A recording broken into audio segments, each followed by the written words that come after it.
Assalamualaikum warahmatullahi wabarakatuh. Alhamdulillahirabbil alamin. Ya, berjumpa lagi kita di semester ini dengan mata kuliah yang berbeda dengan semester sebelumnya. Ya, hari ini kita akan belajar bersama mengenai pendidikan multikultural. Ya, sebelum kita membahas materinya, mari kita awali dengan baca doa terlebih dahulu. Berdoa dimulai.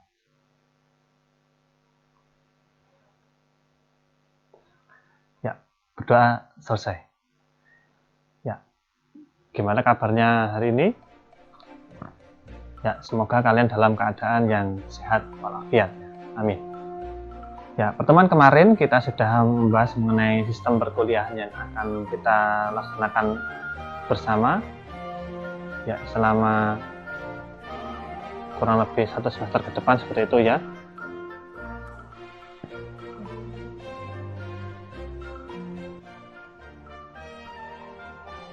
Ya, untuk hari ini kita akan membahas mengenai pendidikan multikultural ya, mengenai definisinya seperti itu ya, supaya kita paham apa yang akan kita bahas pada mata kuliah ini. Ya, bicara mengenai multikultural ya agak beribet ya ngomongnya. Ya, bicara mengenai multikultural ya ini ternyata bersinonim dengan kebudayaan yang lebih familiar kita dengarkan sama seperti itu ya. Kalau kata kebudayaan itu kan sudah sering kita dengar, sering kita jumpai, sering kita ucapkan ya. Tapi kalau multikultural itu masih agak asing seperti itu ya. Namun seperti inilah dunia akademisi bisa menggunakan bahasa-bahasa yang lebih keren seperti itu ya. Ya, untuk multikultural dan kebudayaan ini adalah dua kata yang saling bersinonim sehingga maknanya bisa dikatakan sama seperti itu ya. Namun pasti ada perbedaannya. Ya, kalau kebudayaan itu kenapa kok di sini tidak menggunakan kata kebudayaan? Bisa menjadi pendidikan kebudayaan seperti itu. Ya, nanti kalau menggunakan kata kebudayaan itu pandangannya itu adalah kebudayaan yang hanya ada di Indonesia. Ya, seperti tari-tarian, kemudian ada adat istiadat. Nah, hanya berkutik seperti itu kalau menggunakan kata kebudayaan. Padahal kebudayaan itu sendiri nanti bisa berkembang sangat luas. Nah, supaya tidak terperangkap dalam kata kebudayaan, maka di sini menggunakan kata multikultural. Maknanya sama tapi nanti supaya lebih luas pandangannya. Walaupun sebenarnya kebudayaan itu juga sudah luas gitu ya. Nah, itu mengenai kata multikultural. Jadi bersinonim dengan kebudayaan. Nah, multikultural itu adalah terdiri dari dua kata ya. Ada kata kultur di situ. Nah, kultur itu adalah berasal dari bahasa Latin cultura dan la kultur. Ya, artinya adalah serangkaian kegiatan intelektual dalam sebuah peradaban. Ya, ternyata adalah suatu kultur atau kalau dalam bahasa Indonesia adalah suatu budaya, itu adalah serangkaian kegiatan intelektual. Berarti kalau kegiatan berarti kan pasti bisa dicermati dengan indera penglihatan. Karena adalah serangkaian kegiatan bisa dicermati. Intelektual, kenapa kok intelektual? Karena itu adalah berdasarkan pemikiran dari manusia. Berarti manusia berpikir mengenai suatu hal kemudian diterapkan sebagai kebudayaan yang harus dilakukan. Nah, itu menjadi suatu kebudayaan, satu budaya. Ya, contohnya adalah yang paling mudah ketika di rumah kita biasakan untuk menyapu. Nah, kalau setiap hari sudah dilatih menyapu, nah itu adalah bisa menjadi suatu budaya di rumah kita. Seperti itu ya. Nah, makanya di sini adalah kultur atau budaya adalah serangkaian kegiatan intelektual. Intelektual adalah yang bisa diamati, kemudian hasil pikir manusia. Kenapa kok kita harus menyapu? Ya supaya bersih. Pasti kan pikiran di sini adalah pikiran yang positif. Dalam sebuah peradaban, ya peradaban di sini adalah bisa identik dengan zaman. Ya. Kalau zaman sekarang yang serba teknologi ya seperti ini budayanya. Ya budaya sekarang tidak, apalagi di musim pandemi seperti ini, kalau kita ingin mengadakan pagelaran, misal wayang kulit, nah itu sudah mungkin tidak bisa dihadiri oleh banyak penonton secara langsung, ya. Sehingga dengan cara yang lain yaitu dengan cara virtual, berarti pagelaran wayangnya di shooting kemudian di live streamingkan di aplikasi atau media sosial, sehingga tetap penonton bisa menikmati pagelaran wayang tersebut. Ini adalah sebuah peradaban, sehingga nanti antara peradaban yang dahulu, sekarang, dan nanti kemungkinan akan ada perbedaan. Ya karena zamannya semakin berkembang seperti itu. Ya contoh yang lain ya seperti tari-tarian. Nah, kalau tari-tarian pakai kostum, nah itu kan juga mengalami perkembangan. Bisa dari desain kostumnya, bisa dari desain topengnya, atau dari desain apanya. Karena mengikuti perkembangan zaman seperti itu. Atau yang paling menonjol adalah proses pembuatannya. Kalau dulu masih menggunakan yang tradisional, sekarang sudah mulai yang modern seperti itu.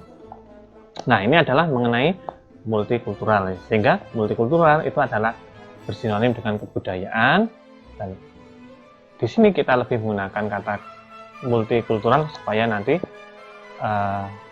image awalnya itu sudah memandang bahwa di sini nanti tidak hanya membahas mengenai kebudayaan yang berhubungan dengan suku, adat seperti itu, tapi juga lebih luas.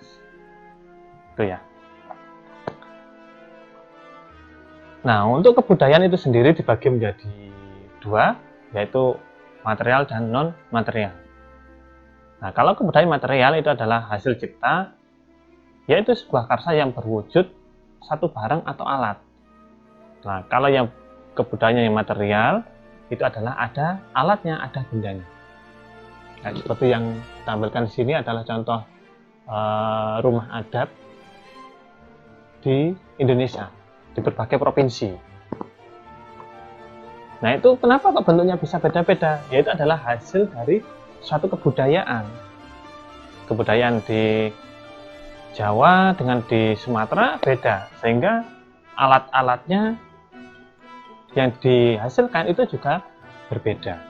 Contohnya adalah rumah itu sendiri. Ya, selain rumah masih ada lagi ya, seperti senjata, kemudian baju, pakaian, itu kan nanti juga setiap provinsi memiliki kebudayaan yang berbeda dari segi materialnya. Nah, karena terwujud berarti kan langsung bisa dirasakan, bisa dilihat. Nah, ini ya.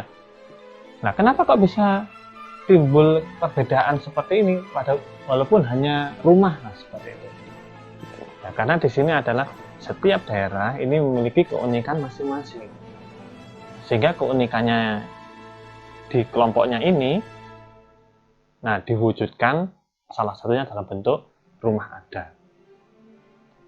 Sehingga antara rumah adat misal Jawa Timur dengan Jawa Barat ini mungkin walaupun tempatnya dekat, itu memiliki kesamaan tapi juga pasti memiliki keunikan masing-masing.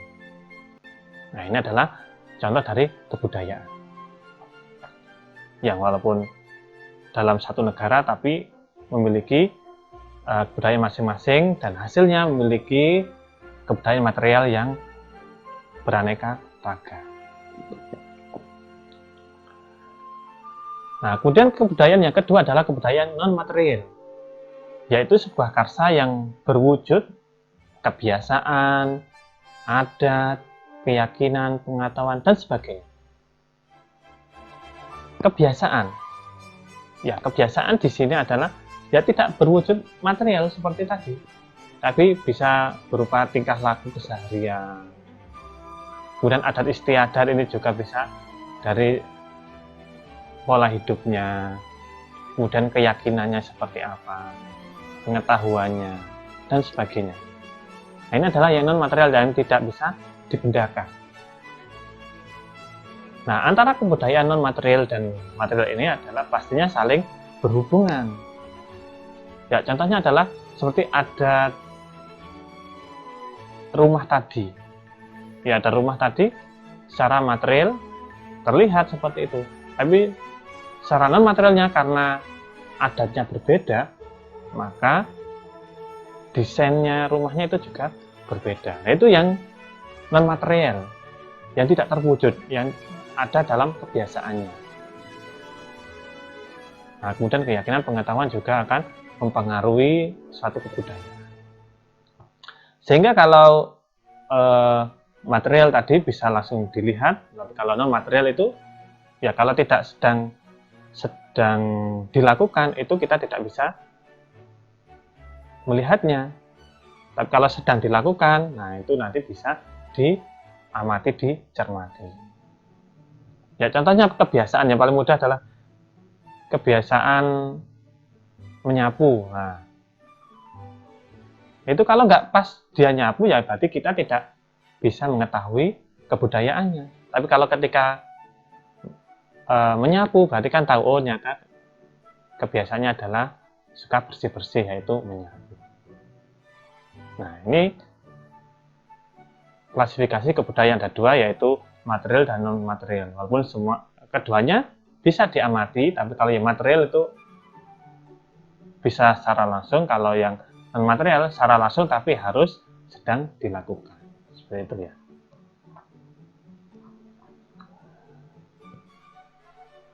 Nah, sekarang beranjak ke pengertian pendidikan multikultural.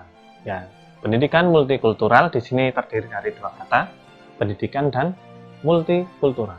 Ya, ini sudah saya pilih ya. Ada pendidikan, ada multikultural.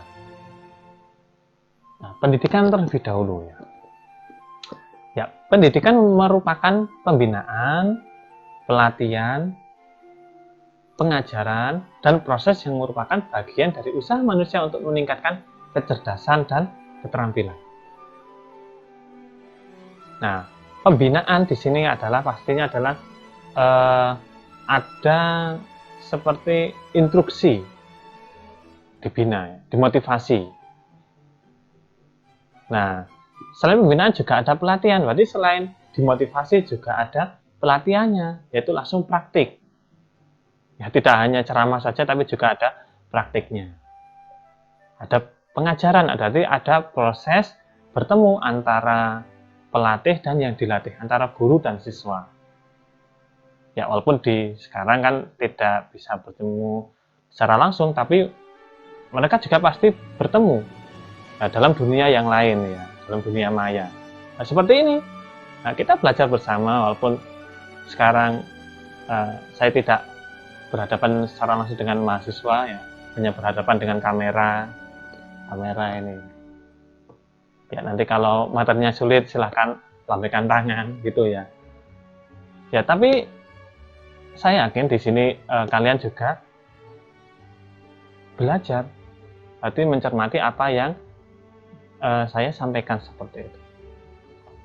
Nah, ini adalah pengajaran, berarti ada proses tatap muka. Nah, kemudian dan proses, berarti dari awal hingga akhir ini prosesnya harus ada. Nggak ada orang yang bisa langsung nggak bisa langsung bisa, kecuali orang-orang pilihan seperti itu. Tapi normalnya itu orang kalau ingin bisa menguasai sesuatu ya harus ada prosesnya dari awal hingga akhir dengan proses belajar. Nah, kenapa kok ada serangkaian kegiatan tadi? Ya supaya dia lebih terampil, ya terampil dalam segi fisiknya, berarti dia bisa mudah melakukan sesuatu, dan cerdas. Nah, cerdas ini adalah pikirannya. Berarti kalau ada masalah seperti ini, oh dia bisa berpikir untuk menyelesaikan masalahnya baru bertindak. Nah, ini adalah pendidikan gitu ya. Nah, kemudian kalau multikultural, ya ini tadi ya terdiri dari dua kata, multi dan kultural. Nah, multi di sini kan pasti sudah familiar ya dengan kata multi. Multi itu bisa berarti banyak atau lebih dari satu seperti itu. Ya, benar itu ya.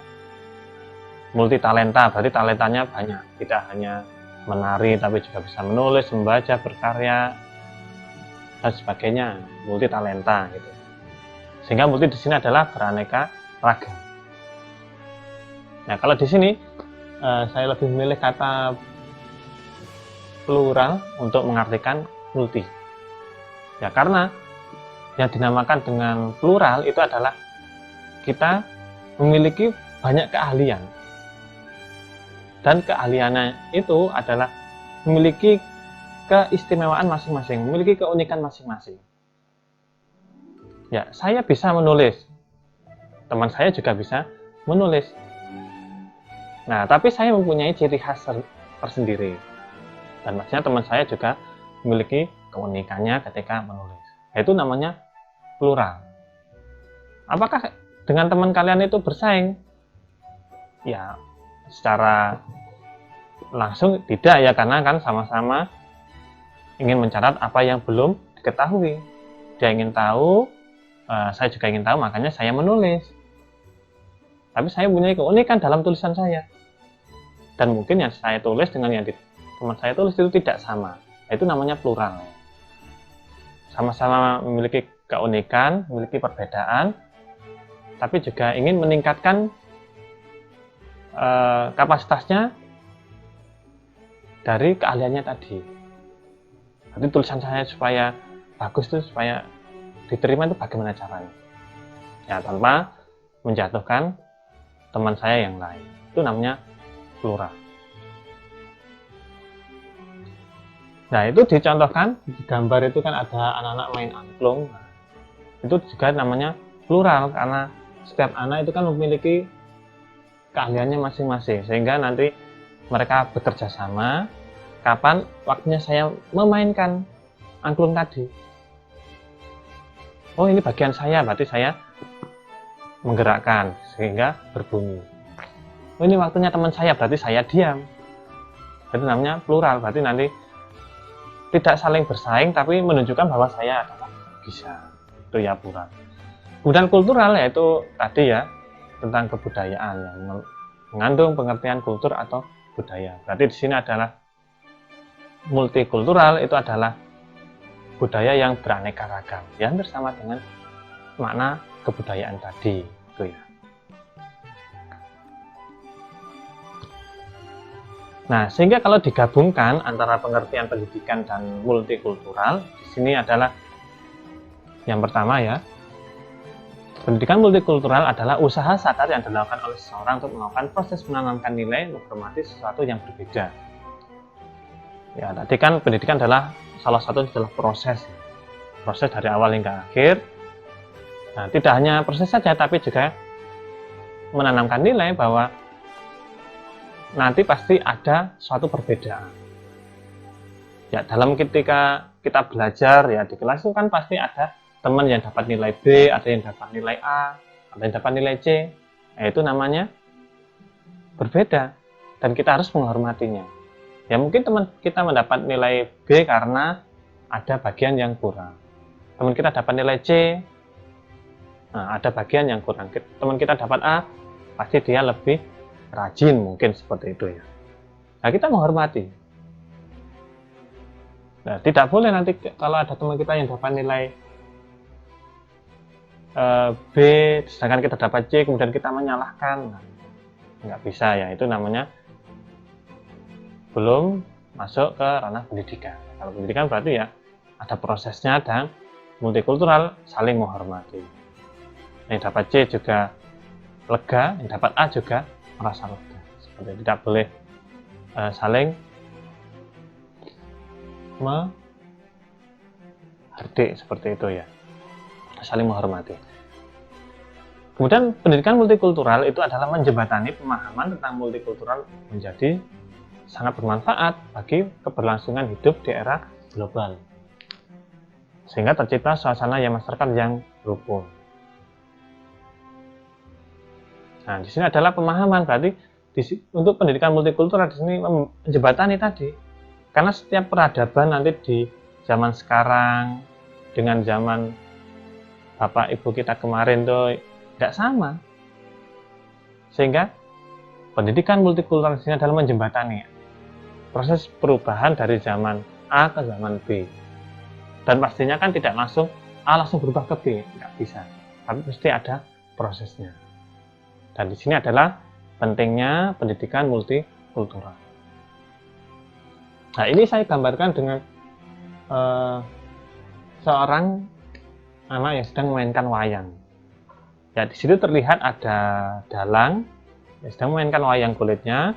Kemudian ada juga yang berwarna biru itu, katakanlah dia adalah penabuh gamelan. Nah, ini saling menghormati mereka. Yang dalam menghormati gamelan, penabuh gamelan menghormati dalangnya. Mereka saling bekerja sama. Ketika dalang memainkan wayang, nah yang penabuh gamelan ya nggak usah pegang wayang, itu ya, karena memang bukan ranahnya, bukan tugasnya. Begitu juga sebaliknya, kalau waktunya memainkan musik ya dalangnya nggak usah ikut-ikutan pegang alatnya, karena memiliki keahlian masing-masing. Nah, sehingga kalau si penabuh gamelan dan dalang ini sudah melakukan sesuai dengan kemampuannya masing-masing, itu akan menimbulkan pagelaran wayang yang enak dinikmati seperti itu. Gamelannya ditabuh, sungguh enak sekali. Wayangnya dimainkan, itu karena ada saling menghormati tadi. Walaupun berbedaan, tapi tetap ingin menunjukkan kemampuan saya di bidang yang saya kuasai. Sehingga kalau bekerja sama nanti menghasilkan sesuatu yang sangat menarik, seperti itu. Nah, itu pengertian dari pendidikan multikultural. Kemudian tujuannya adalah yang pertama dari aspek jasmani. Ya. Nanti di dalamnya meliputi tingkah laku yang mudah nampak dan dapat diketahui dari luar. Misalnya tata cara berbuat dan cara berbicara. Nah, dari aspek jasmani, namanya jasmani aja berarti yang terlihat, yang bisa diamati dengan panca indera. Contohnya adalah tata cara berbuat. Ya, ketika menyuguhkan makanan, ketika berbicara dengan orang yang lebih tua, ketika berbicara dengan anak-anak, itu kan berarti perbuatan. Dan juga berbicaranya. Ketika kita berbicara dengan orang yang lebih tua itu menggunakan bahasa yang seperti apa. Ketika kita menjadi seorang yang lebih tua bicara dengan anak-anak itu bahasanya seperti apa. Itu pentingnya pendidikan multikultural. Ya pasti nanti harus ada kesopanan, menjaga kita sebagai yang lebih muda menghormati yang tua juga menghormati yang lebih muda dengan berbuat dan bicara yang baik. Kemudian aspek kejiwaan. Ya, kalau kejiwaan di sini adalah yang tidak langsung kelihatan. Ya, tidak langsung berarti nanti bisa terlihat gitu ya. Tidak segera dapat dilihat. Ya, misalnya adalah cara berpikir, sikap, minat, dan potensi.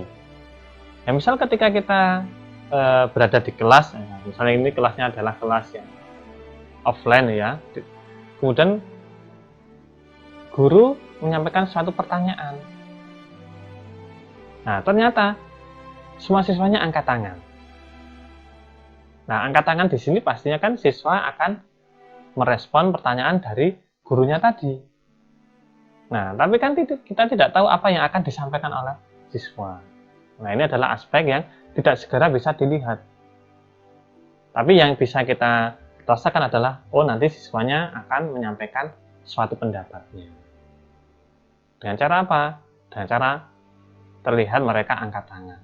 Tapi yang akan disampaikan itu kita tidak tahu. Nah, di sini pentingnya adalah aspek kejiwaan, seperti itu. Nah, kemudian aspek kerohanian yang luhur, yaitu meliputi aspek kejiwaan yang lebih abstrak, ya, filsafat hidup dan kepercayaan. Nah, ini adalah lebih ke kepercayaan atau keyakinan seperti itu ya. Jadi kalau orang Muslim berarti ya beriman, kemudian kalau non Muslim ya mereka juga beribadah sesuai dengan agamanya masing-masing. Ya, mereka melakukan ini ya karena ingin memperoleh ketenangan seperti itu ya.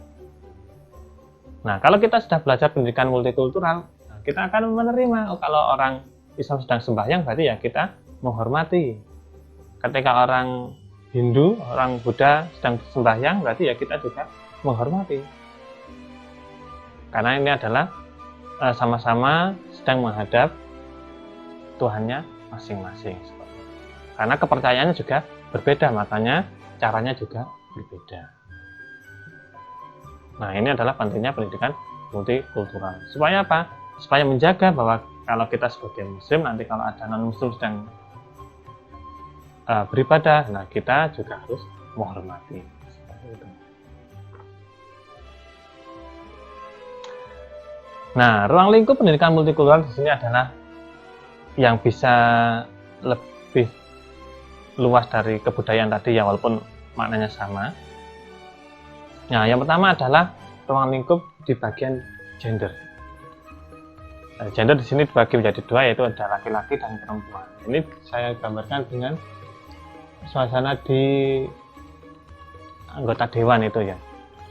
Ya, kalau sekarang sudah tidak asing lagi kalau menteri itu ada yang perempuan dan juga ada yang laki-laki. Bahkan Indonesia juga pernah dipimpin oleh presiden seorang wanita seperti itu. Ya, dari sisi laki-laki dan perempuan di sini pastikan memiliki keunikan masing-masing, memiliki kebiasaan masing-masing, walaupun mungkin bentuknya sama gitu. Nah, dari keunikan di sini adalah yang pastinya kita patut untuk dipelajari. Oh, kalau perempuan tuh sikapnya nanti seperti ini, kalau laki-laki nanti seperti ini. Nah, ini ruang lingkup pendidikan multikultural. Ya, walaupun dalam satu rumah, nanti dari sikap anak pertama dan anak kedua, laki-laki dan perempuan itu pasti berbeda, punya keunikan masing-masing. Nah, itu harus kita pahami kalau kita sebagai orang tua. Dalam kelas juga seperti itu, ada siswa laki-laki dan perempuan, mereka memiliki kebiasaan masing-masing. Nah, kita harus menghormati mereka. Perbedaan tidak bisa dipukul rata. Wah, anak laki-laki bisa berlari selama 10 menit, yang perempuan juga disamakan. Nah, itu kita harus tahu kemampuannya. Kalau memang yang wanita, yang perempuan tadi mampu, ya silahkan, nggak apa-apa. Tapi kalau tidak mampu ya jangan sampai dipaksakan, karena memang kemampuannya berbeda-beda. Nah, ini juga bisa menimbulkan budaya yang berbeda yang unik antara kebudayaan orang laki-laki dan kebudayaan perempuan. Seperti ini. Nah, ruang lingkup yang kedua adalah suku atau etnik. Nah, ini pasti kan bisa menjadi perbedaan. Suku Jawa, suku Sumatera, Kalimantan, Sulawesi, Papua itu kan nanti pasti memiliki keunikan masing-masing. Dan ini yang membuat Indonesia kaya akan kebudayaan. Nah, ini juga bisa menjadi ruang lingkup dalam pendidikan multikultural karena sukunya pasti berbeda, etniknya juga berbeda. Nah, kita ingin melihat keunikan dari masing-masing kebudayaan tadi. Ya, sehingga nanti ketika kita sedang berkunjung atau berteman dengan suku yang berbeda, lah kita sudah bisa menghormati mereka. Karena kebudayaan yang mungkin berbeda dengan kebudayaan kita. Kemudian kelas sosialnya. Ya, kelas sosialnya berbeda. Ada yang kaya, ada yang belum kaya. Nah, ini juga bisa menjadi perbedaan. Kalau yang mampu ini belajarnya seperti ini. Kalau yang kurang mampu belajarnya seperti ini. Ya, apalagi di musim pandemi seperti ini. Kalau yang mampu mungkin beli kuota ya mudah. Tapi kalau yang masih belum mampu, nah ini kita harus juga bisa berpikir, oh kalau yang belum mampu, nah ini nanti mengaksesnya materinya itu seperti apa, itu harus kita pikirkan. Kita tidak bisa memukul rata karena mereka pasti memiliki perbedaan. Walaupun tujuannya sama, itu mereka ingin belajar. Itu ya. Nah, selain kelas sosial yang saya tunjukkan seperti ini kalau dari segi ekonomi mungkin ya. Tapi kalau dari segi kelas sosial ini juga bisa antara kepala keluarga, kemudian ada Pak RT, Pak RW, kepala desa, Pak Camat, itu kan juga kelasnya berbeda-beda. Pak RT seperti ini tugasnya, Pak RW tugasnya seperti ini, kepala desa tugasnya seperti ini. Dan pastinya nanti semakin tinggi kelas sosialnya biasanya lebih dihormati. Walaupun kita mungkin kita sebagai kepala daerah, misalnya kita sebagai Pak RW, kita juga harus menghormati para anggota keluarga, kepala keluarga yang lain yang menjadi anggota warga kita. Jadi saling menghormati, walaupun ada perbedaan derajat, perbedaan pangkat, seperti itu.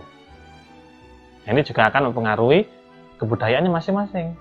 Kebudayaannya Pak RT itu seperti ini, kebudayaannya Pak Kades seperti ini, kebudayaannya Pak Presiden seperti ini, pasti berbeda. Ya, karena kelas sosialnya tadi. Kemudian dari agama.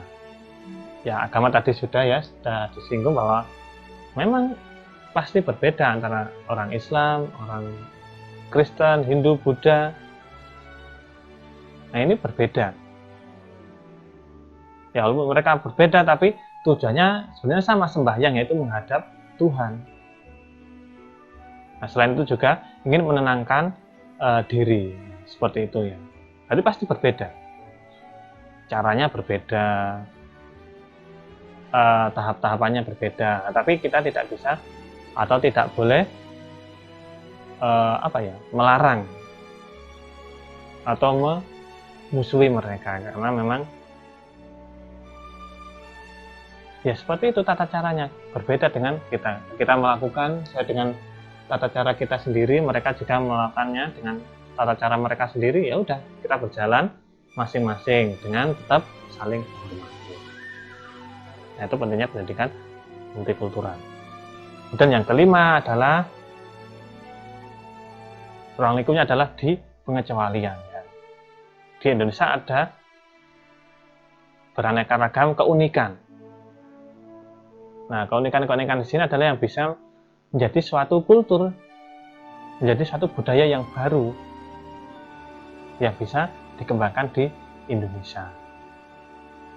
Ya, contohnya di sini adalah seperti Candi Borobudur itu kan yang punya hanya Indonesia saja.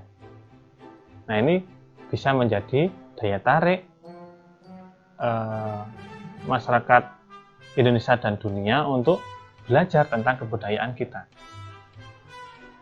Bagaimana bisa orang zaman dahulu membuat candi seperti itu, semegah itu? Nah, itu bisa menjadi kekayaan budaya kita. Seperti itu. Nah, itu ruang lingkup di pendidikan multikultural, berarti ada 5 ini. Ya, demikian materi pada hari ini. Ya, tentang pengantar pendidikan multikultural yang lebih mengarah ke Indonesia ya. Kita harus bangga menjadi orang Indonesia. Karena Indonesia sangat beragam, sangat banyak sekali perbedaan, tapi tetap bisa bersatu. Ya, sebelum mengakhiri, mari kita bersyukur bahwa kita dilahirkan menjadi seorang warga Indonesia. Alhamdulillahirrahmanirrahim. Dan untuk materi hari ini saya cukupkan sekian. Apabila ada yang ingin disampaikan terkait materi hari ini, silahkan disampaikan di grup yang sudah tersedia. Untuk hari ini saya cukupkan sekian. Mari kita akhiri dengan baca hamdalah bersama-sama. Alhamdulillahirrahmanirrahim. Assalamualaikum warahmatullahi wabarakatuh.